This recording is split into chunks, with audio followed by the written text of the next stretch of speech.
소개를 받은 인천대학교 양준호고요. 구조상 앉아서 좀 진행을 하도록 하겠습니다.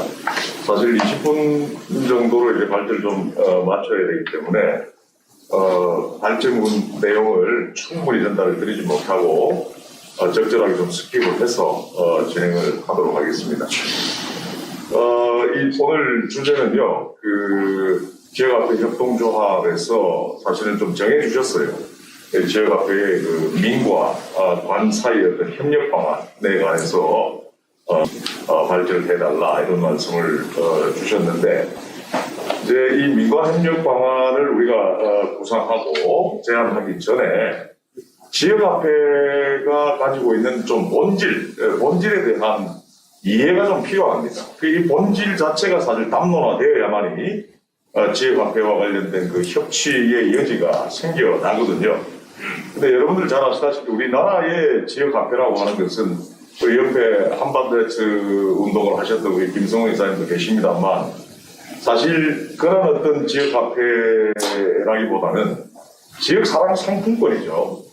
일회 결제에 의해서 청산되는, 그러니까 이제 지역 경제를 자극하는 그런 어떤 한국적 지역화폐는 지역사랑 상품권입니다. 그러다 보니까 지자체는 물론이고 중앙정부와 지자체는 물론이고 시민사회가 지역화폐에 대한 어떤 그런 굉장히 단편적인 이해에 경도되어 있죠.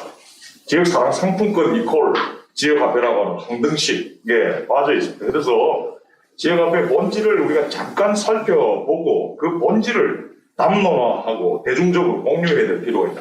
그래야만이 지역화폐와 관련된 민간협치의 가능성이 생겨날 수가 있다는 말씀을 먼저 좀 드리겠습니다.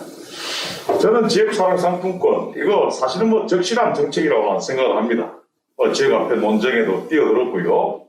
조세현이 말도 되지 않는 그런 어떤 보고서를 내놓은 이후에 이런 지역사랑 상품권을 그래도 정책적으로 옹호하는 그런 어떤 입장에 있었습니다. 그 이유는 사실 지금까지 지역경제 활성화를 담보할 수 있었던 지역경제 정책이라고 하는 것은 그간 우리 사회에서는 없었습니다. 주로 지역 외발적 발전, 주로 이 토목공사의 도시개발, 그 다음에 대기업 유치, 이런 것들을 시도해 왔죠. 해서 그 낙수효과는 전혀 떨어지지 않았고요. 따라서 지역경제에 긍정적인 어떤 효과를 주는 정책은 부재했다. 그런 면에서 저는 지역사랑 상품권이라도 괜찮은 정책이었다. 저는 그렇게 생각을 합니다. 그러나 지역화폐에 대한 이른바 한국적 이해는 굉장히 바이어스에 빠져 있습니다. 이른바 이제 경도되어 있다는 거죠.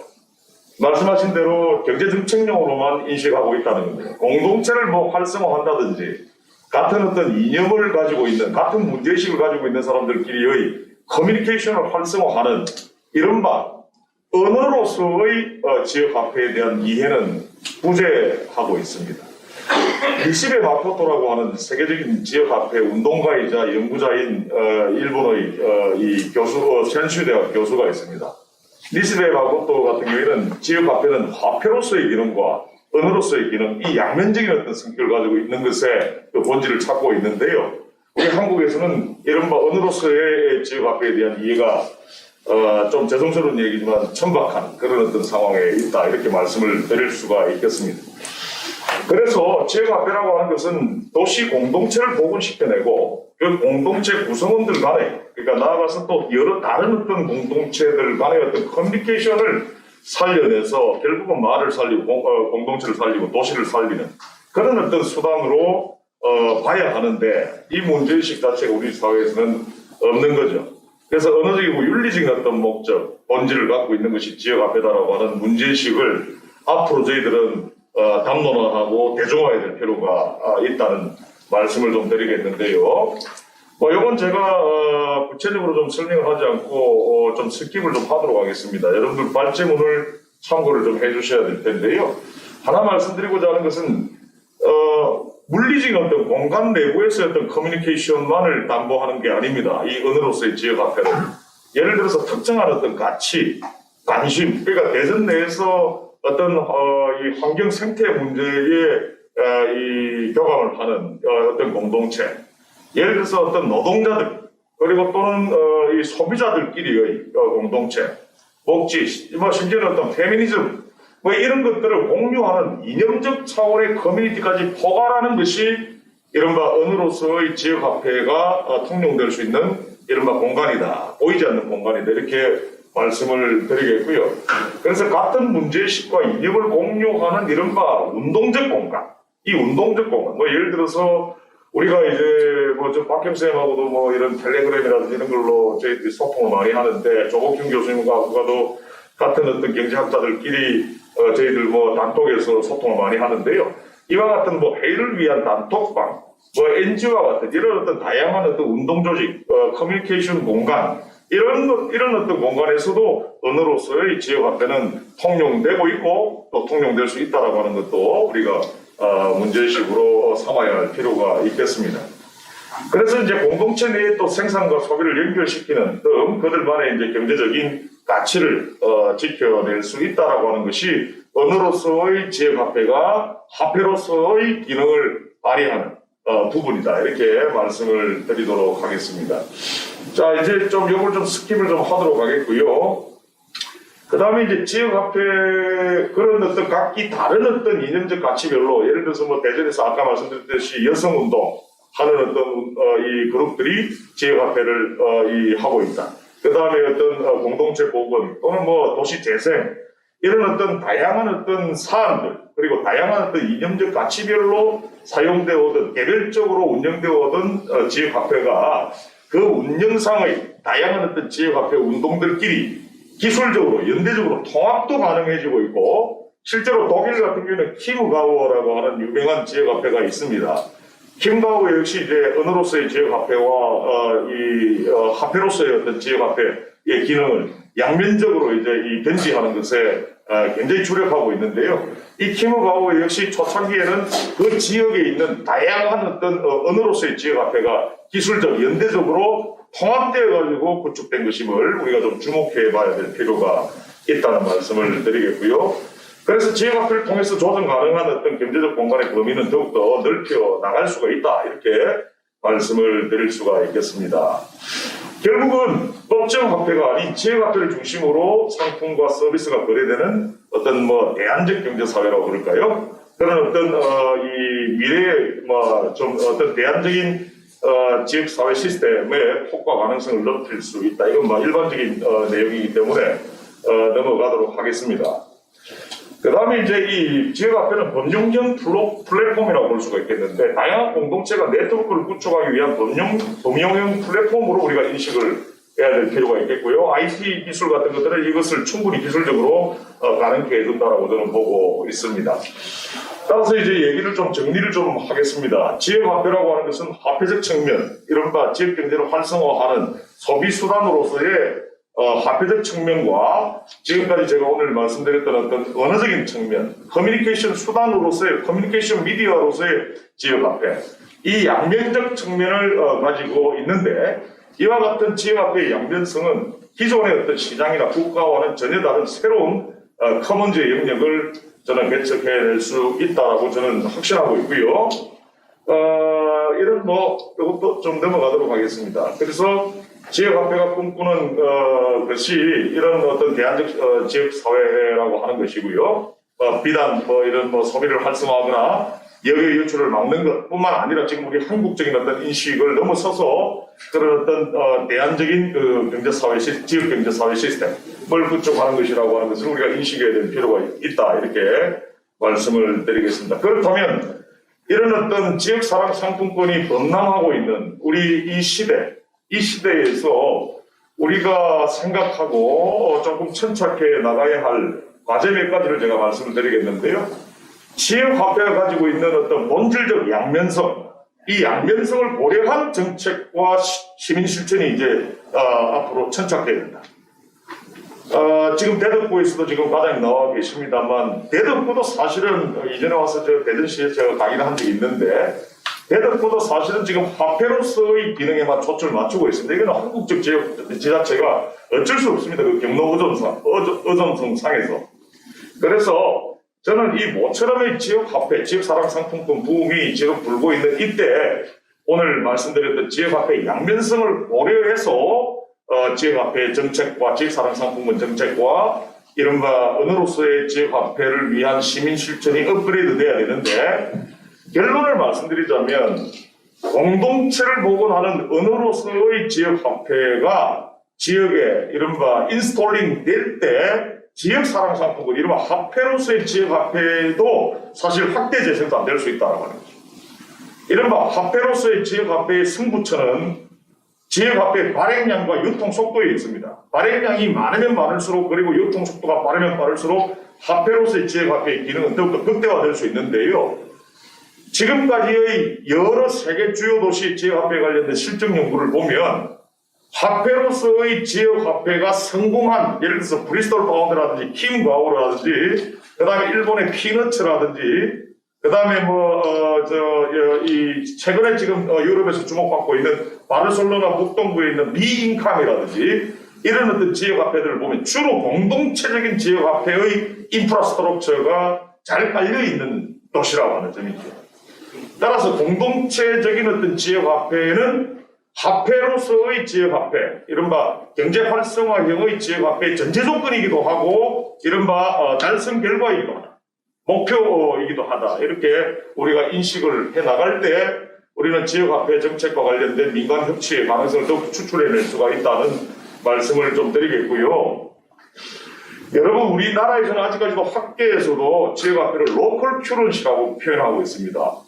그래서 여러분, 이걸 제가 지식사회학적으로 한번 살펴봤는데, 미국에서는 아직까지 로컬 큐런시라고 이야기해요. 로컬 마니 이렇게 이야기를 합니다. 그런데 유럽에서는 지금 최근 대다수가 시티즌 머니라고 부릅니다. 시티즌 큐런시라고 부릅니다.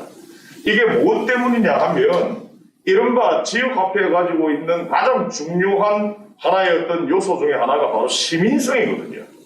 아까 제가 말씀드렸듯이 화폐로서의 지역화폐의 승부처도 바로 발행량과 유통속도인데, 발행량과 유통속도라고 하는 것은 시민적 지지, 시민 참여가 없이는 이른바 담보해낼 수 없는 지표이거든요. 그리고 또 지역화폐라고 하는 것을 시민이 거버넌스하고 지역화폐 정책을 시민이 직접 설계하고 기획하고 경영해내는 이와 같은 어떤 시민 거버넌스 체제가 구축될 때 시민차 지역화폐 프로젝트에 대한 화폐이건 은어이건 지역화폐에 대한 어떤 그런 참여도를 높여 나갈 수 있기 때문에 그런 어떤 시민성, 시민주의가 지역화폐에 있어서 가장 중요한 조건이라고 하는 측면에서 최근 유럽에서는 시티즌 큐런시라고 부르고 있습니다.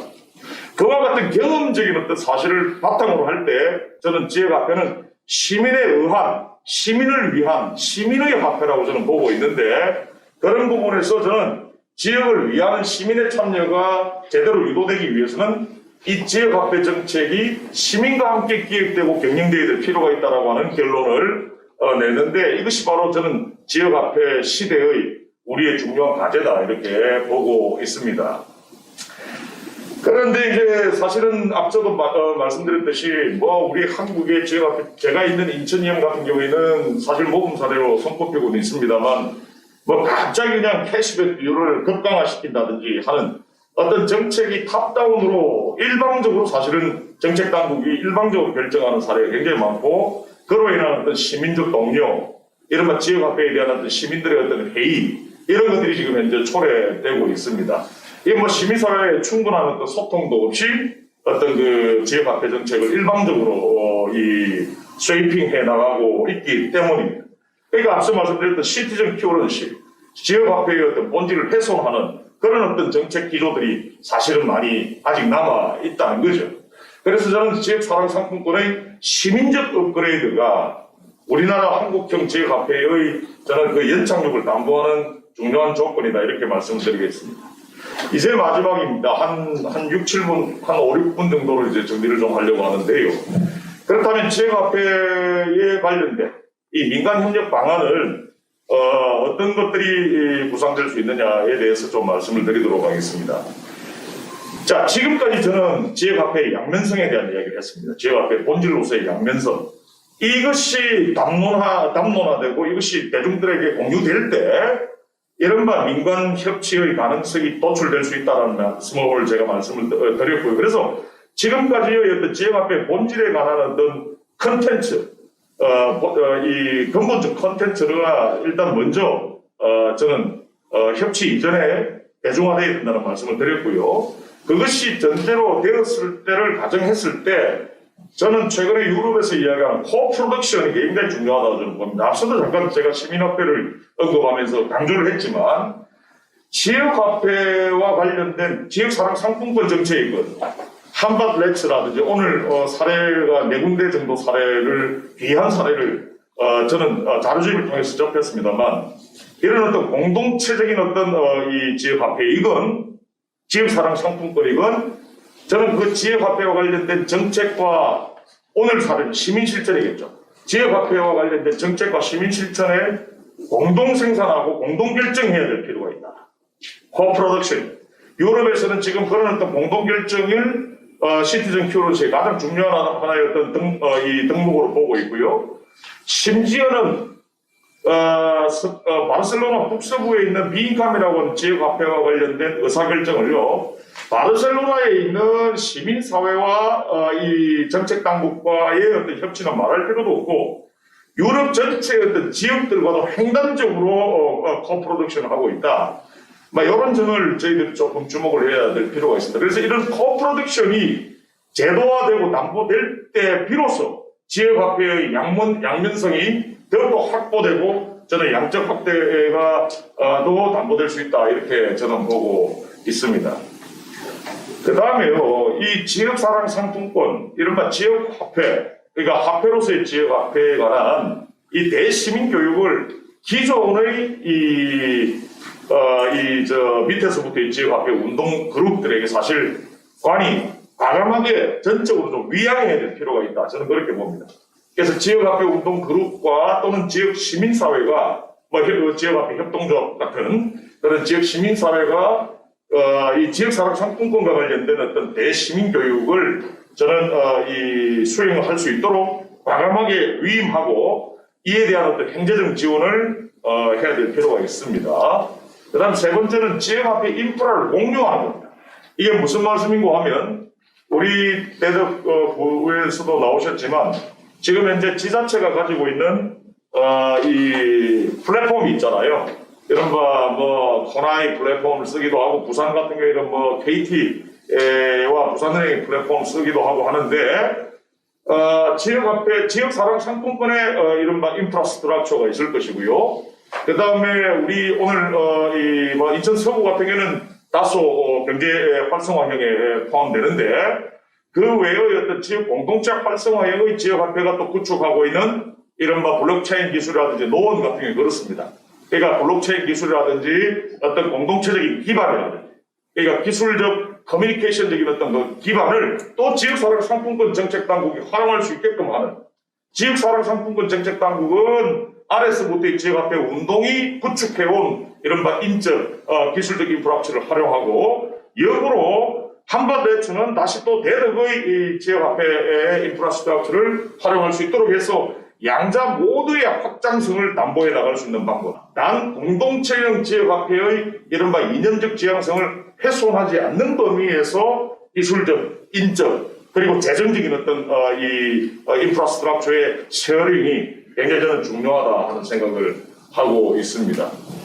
그 다음에 지역화폐가 가지고 있는 우리 한국 지역화폐가 가지고 있는 가장 중요한 맹점은 저는 적실한 정책 대응이라고 앞서도 말씀을 드렸습니다. 그러나 가장 아쉬운 부분은요, 재순환이 담보되지 않은 지금 현재 이 기술 이 시스템입니다.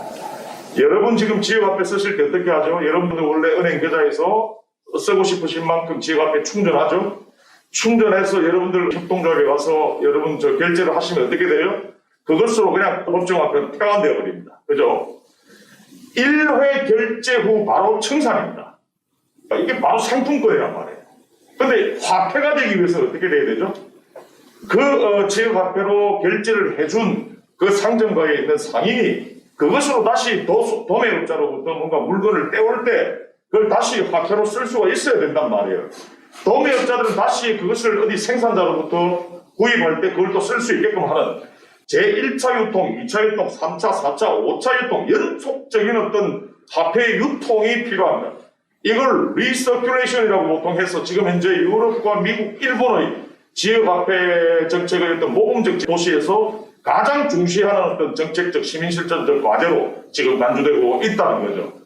따라서 1회 거래부에 청산되는 국내 지역 사랑 상품권은 이 지역화폐의 화폐로서의 기능을 끌어올려야 됩니다.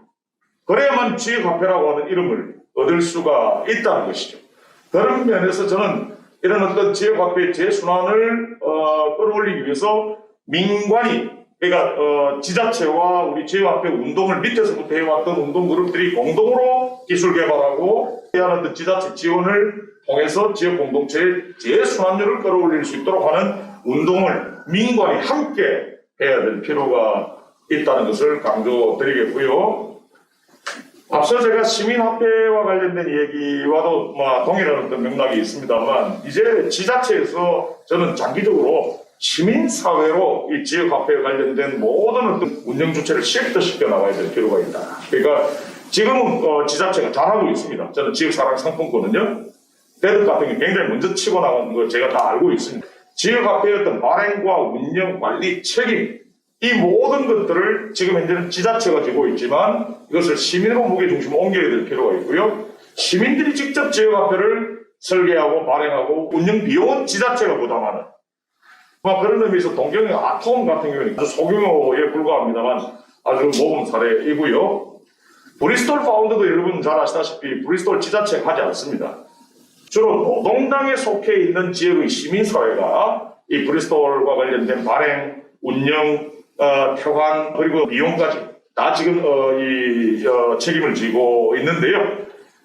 브리스톨이 절대적인 어떤 모범 사례라고는 볼 수는 없지만 기본적으로 이 일본이나 유럽, 미국에서 나타나는 시민화폐가 생명력이 있는 지속 가능성이 높은 지역화폐가 이와 같이 그 주체를 지자체에서 시민사회로 시프트시켜내고 있고 아니면은 지자체와 시민사회가 협치하고 있는 그런 어떤 경우가 일반적이라고 하는 점도 여러분 좀 인식을 해야 될 필요가 있겠습니다.